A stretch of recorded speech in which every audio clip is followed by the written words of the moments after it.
Алматыдағы нөмірі 174 мектеп гимназиясында желтоқсан қаһармандарын еске алуға арналған патриоттық іс-шара өтті. Шараның мақсаты жас ұрпаққа патриоттық тәрбие беру және ел тарихындағы қаһарман ұл-қыздардың рухына тағзым ету.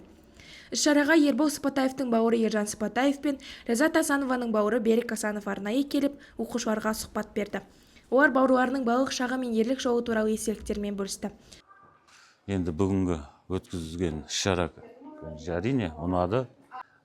Ләззат пен Ерболдың бауырлары, артында жоқтаушы бауырлары болғаннан кейін ол кісілерді шақырып, басымызды қосып, мына келешек ұрпақ жастарға деген өздерінің өсиет ақылдарын, кеңестерін айтқан. Конечно, оның бәрі жақсы.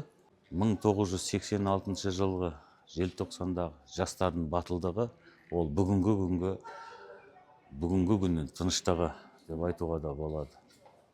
Бүгінгі іс-шара өте тамаша.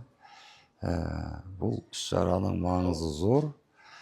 Мына өскелең ұрпаққа патриоттық тәрбие беру мақсатында атқарылып жатқан іс-шара деп білемін. Бұл жалпы жаңағы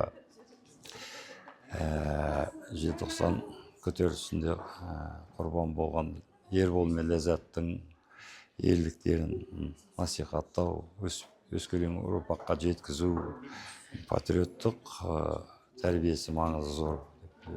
Мейірлі Қайсарқызы, Абдрахман Қайрат, Сабира Якуб, Ұрпақ үні медиа.